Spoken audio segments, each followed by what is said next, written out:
before we leave here quickly, in the next 15 minutes to 20 minutes, I want to give you some exhortation this morning. The exhortation this morning is just based on the black history, and what we know, we heard from our dear brother Jenkins, gave us a lot of stories. But when you look at the story of black history, there's only one common thing that we are looking for. And today, my theme for this message is that, who is your neighbor? Turn to someone and say, who is your neighbor? Who is your neighbor? Turn to someone and say, who is your neighbor? Who is your neighbor? Who is your neighbor? I will take the scripture from James chapter 2. James chapter 2, reading from verse number 1 to 9. James chapter 2, reading from verse number 1 to 9. I need some teachers to guide the kids over here too. I need one teacher around this area. One is here, one should be here too. Amen. Hallelujah. Who is your neighbor? Say, my brethren, I have not the faith of our Lord Jesus Christ, the Lord of glory, with respect of persons. For if there come unto you assembly a man with a gold ring, in godly apparel, and there come in also a poor man in what? Veiled raiment. Go ahead. And ye have respect to him that weareth the gay clothing, and say unto him, sit down here in a good place, and say to the poor, sit down there, or sit here under my footstool. Go ahead. Are ye not then partial in yourself, and are become judges of evil thoughts? Go ahead. Hearken, my beloved brethren, have not God chosen the poor of this world, rich in faith, and heirs of the kingdom, which ye have promised to them that love him? Go ahead. Verse number 6. But ye have despised the poor. Do not rich men oppress you, and draw you before the judgment seat? Do not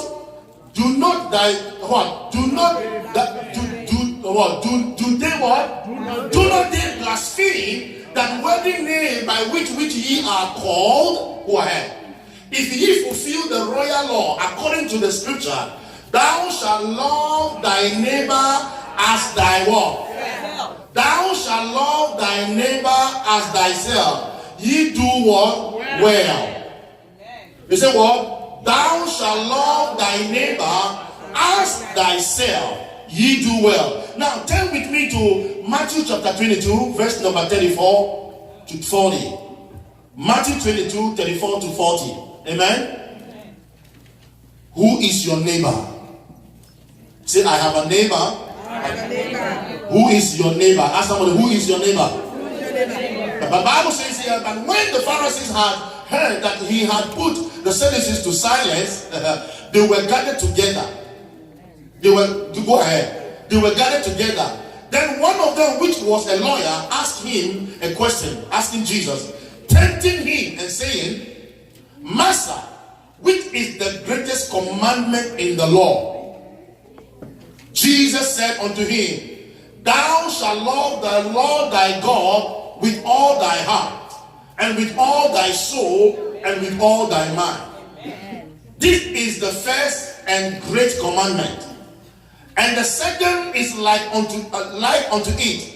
Thou shalt love thy neighbor as what? As thyself. Thou shalt love thy neighbor as what? Thyself. On this, the Bible says, on these two commandments hang all the law and the prophet. Hallelujah. Now my last scripture here goes with Proverbs chapter 17, verse number 17. Proverbs chapter 17, verse number 17. Hallelujah. So, you shall love your neighbor. The Bible says, a friend loveth at all what? You're not speaking to me. It is an abomination not to speak in the house of the Lord. Are you hearing me? Okay, let's go. Shall we all read together on the board? 1, 2, go.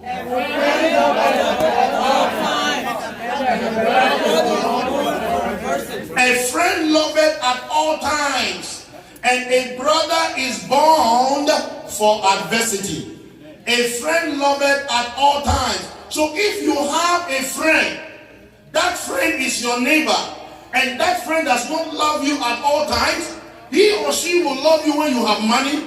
He or she will love you when things are good for you. Run away.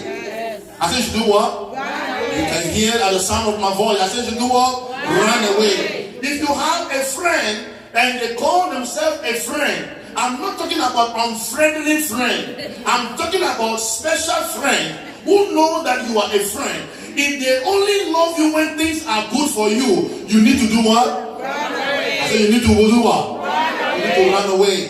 The Bible says a friend loveth at all times, and a brother is born for adversity.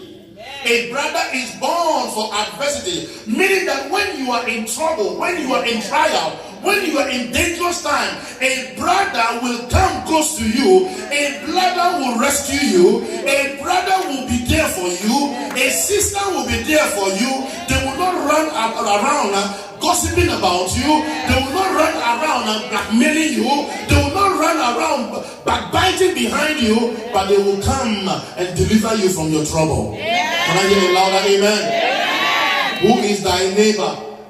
Who is your neighbor? The Bible says your neighbor is the one that loveth at all times. If somebody say, I love you, I love you, I love you. Oh, you know what? I just love you here to the moon. I love you here. And even the distance cannot describe it. The way you are to me. You know what? You are the only person I love from my heart. And there is no other person I love. And there is problem and it disappears. The moment you offend them in one way or the other, the moment offense comes, they run away from you. And they will tell you, you know what? I think I need to check my love structure and see if it is in control or not. Maybe I have to reverse it. The Bible says, a friend loveth at all times. Your neighbor will love you at all times. Are you hearing me? The one sitting beside you is your neighbor. Now, if you are here, you are not laughing, you are a suspect. It means you are not my friend. If you are here, you don't laugh, you are a suspect. Are you hearing me? A friend loveth at what? At all times. Now, why am I saying this today? There are some things that I want us to reflect upon or to look at today. This Black History is what? Is a time of what? Reflection.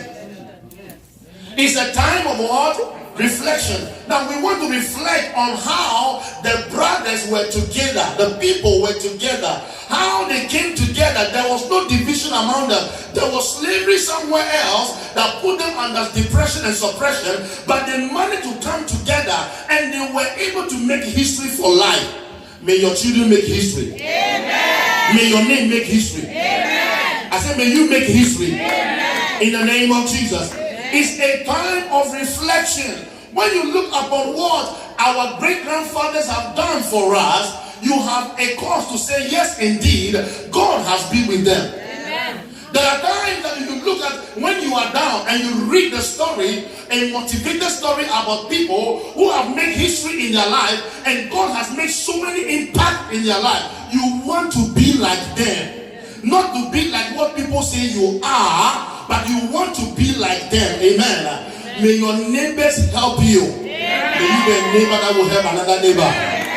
In the name of Jesus. The Bible says, a friend loveth at all times, and a brother is born what? In a time of adversity. A friend is always loyal. A neighbor is always what? Loyal. It is always what? Loyal. What is loyalty?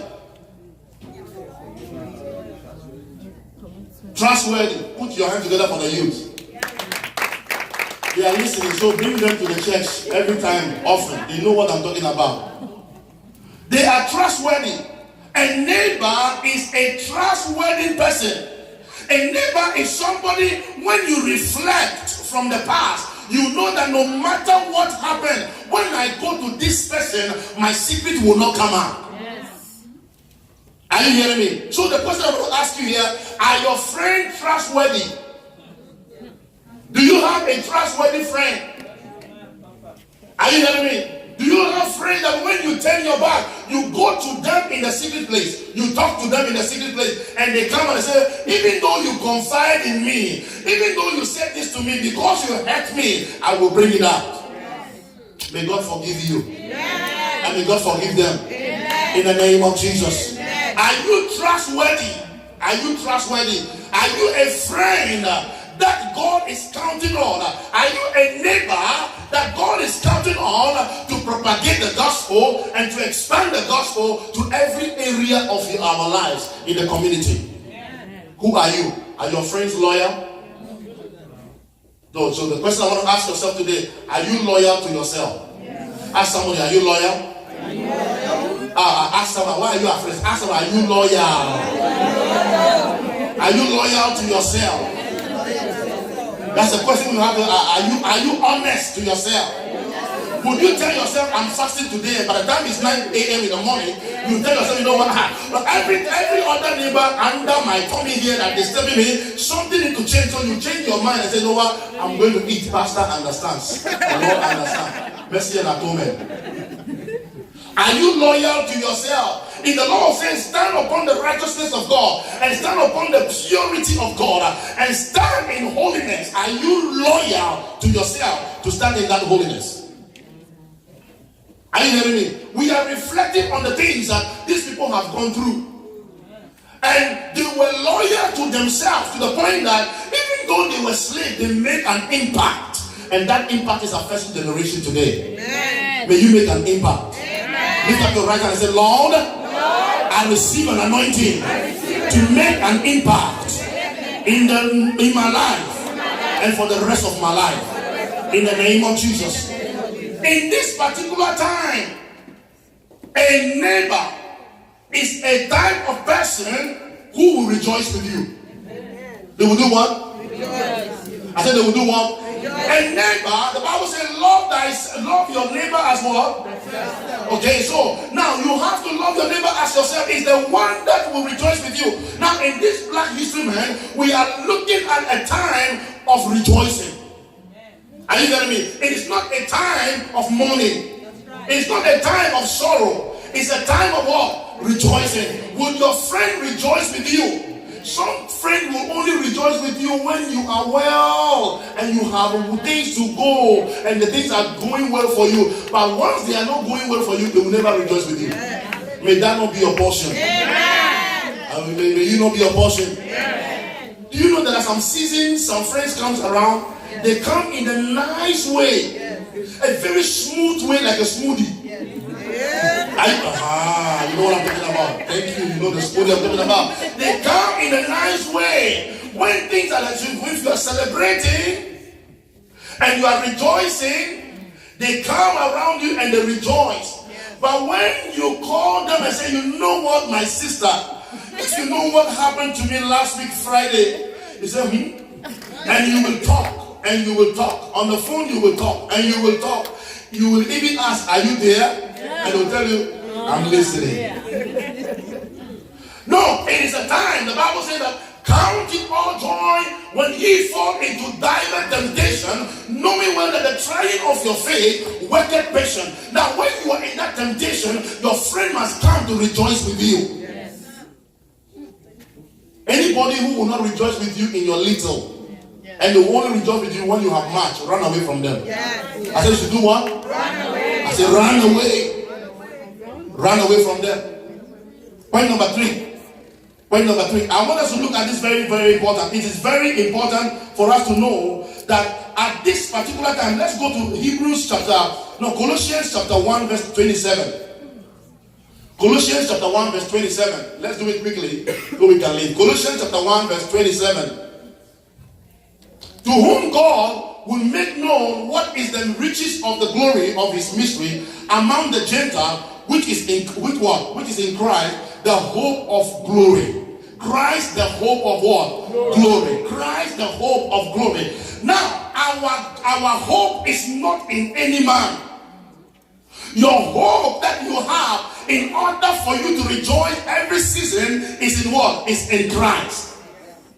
That's why there's a song the writer wrote, and the song goes, my hope is built on nothing less than Jesus' blood and righteousness.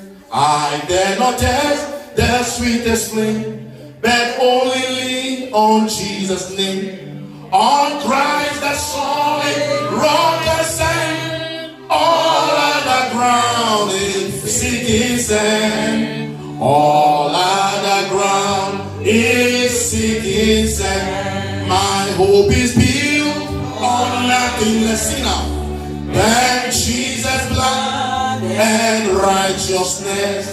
I dare not trust the sweetest flame, but only on Jesus' name. My hope is built on nothing less than Jesus' blood and righteousness. Oh, I dare not trust the sweetest frame, but only on Jesus' name. On Christ the suffering Lord can stand. All other ground is sinking sand. All other ground is sinking sand. Now your hope is built on nothing less, but your hope and your joy and your happiness is on Christ. Even though every other ground is sinking, every other ground is breaking down, you will stand upon the hope of God, and God will give you power. I see you marching in the hope of God. I see you marching in the grace of God. I see you marching in the joy of God. You're not responding. I say you marching in the happiness of God, because the Lord is your rock. The Lord is your rock. The Lord is your salvation. The Lord is the Lord of your life in the land of the living, and thou shalt not fear anything. Your eye is built upon the rock of salvation, and it never shake and you never break. Whatever happens when the wind blows, the rock is still standing strong because of your salvation. The rock is still standing strong, and you will never be destroyed. Oh, tell somebody, I am alive. Say, I am alive. Say, my hope is alive. You are alive. My hope is built on nothing less. I may not have money in my pocket. My wallet may not be full now, but I know my hope is built on nothing less than Jesus' blood. You see it? I dare not trust the sweetest frame, but only on Jesus' name. Listen to me. On Christ the solid rock I stand. All around is sinking sand. All around Yes, sinking sand. I am here to declare to you, you will not fail. I said you will not fail. I am here to tell you, you will not go down.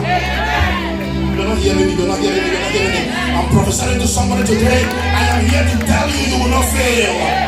I say you will not go down.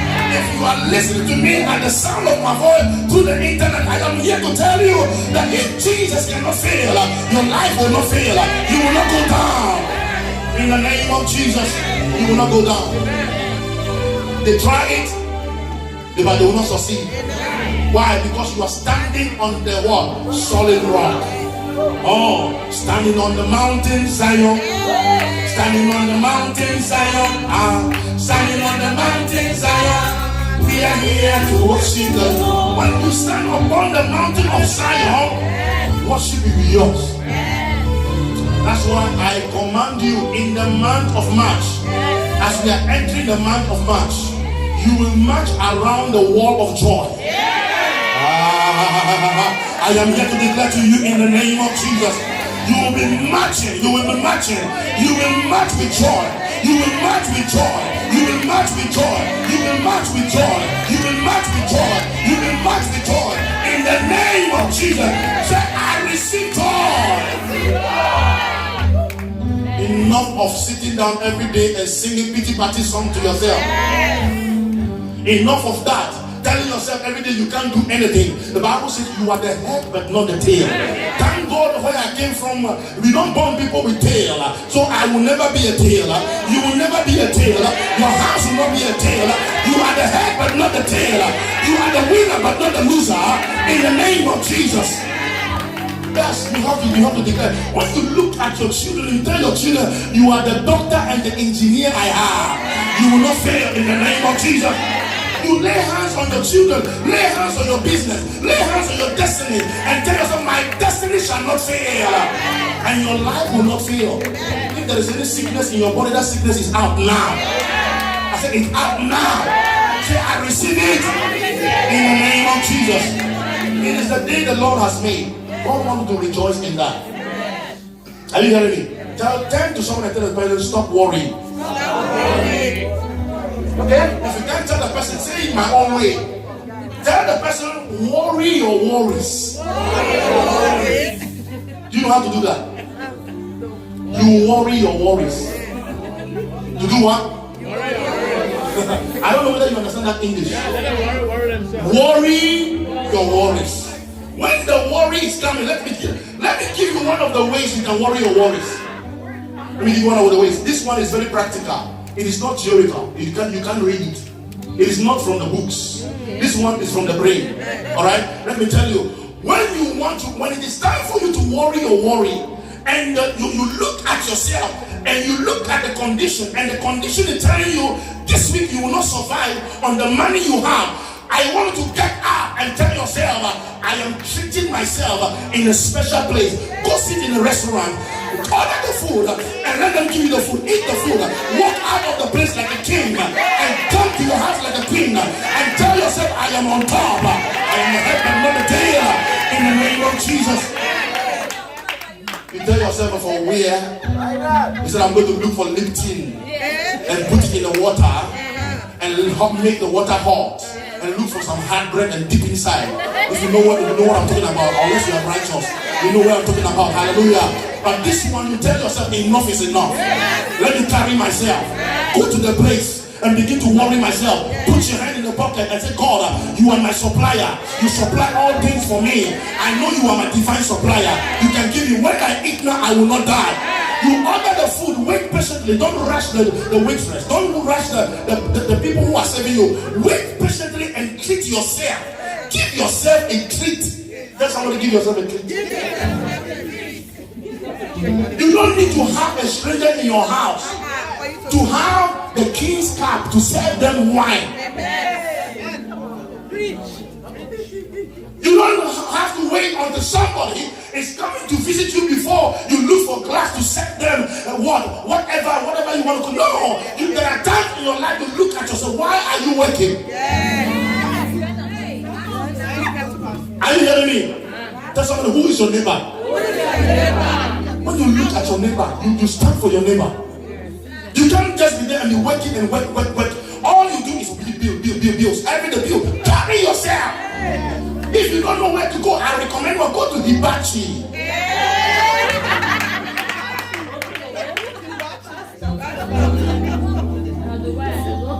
Are you hearing me?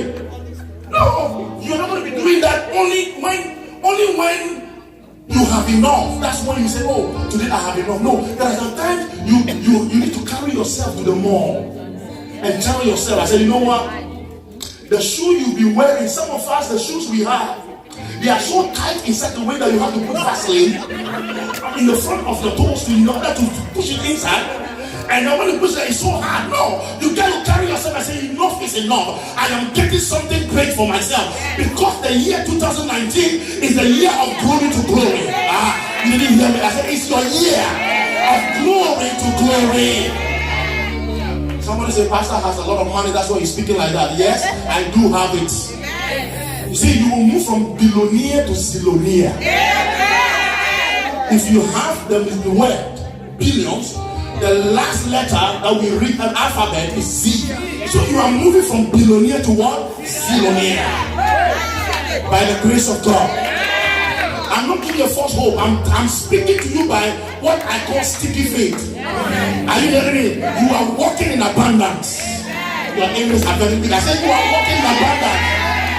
You are walking in abundance. See yourself every day in the morning when you wake up. Declare every day, I am the head but not the tail. Are you hearing me? When somebody look at you, that's why this year, one of the policy I have this year for myself is, no matter what you say about me, I am moving forward. Because where I used to be 4 years ago, I have left the place. Are you hearing me? Where I used to be 3 years ago, I have left the place. When they are looking for you in that same place, they will not find you. They will find you in the purpose of grace. And grace will be your covering in the name of Jesus. I declare over your household in this place, may you receive the grace of God. May you fulfill the purpose of God. Rise to your feet and say, I receive it. Or I say, rise to your feet and say, I receive it. In the name of Jesus. May God give you the grace. I don't know what you are looking for. I don't know what you're asking God for. I don't know what you are disturbed about. But I am here to tell you, as long as God is in your bedroom, everything else is peaceful. You will carry your Bible at the end of this month, and in the next month, all you will see is revelation. Somebody say revelation. Say, Lord, give me revelation. Do you know what revelation is? Revelation is if a boss at your job is saying that you are not qualified or you will not be satisfied for your business or for your program, or you cannot have money to do anything. God will go ahead of you. God will give you revelation. From one word from your mouth, you will bypass that boss, and God will make all things possible for you. It is believe it. How many of you believe it? God said it. I believe it. And I settled it. God said it. I believe it. And I settled it. God said it. God said it. I believe it. I believe it. Oh, I settled it. God said it. God said it. And I believe it. And I settled it.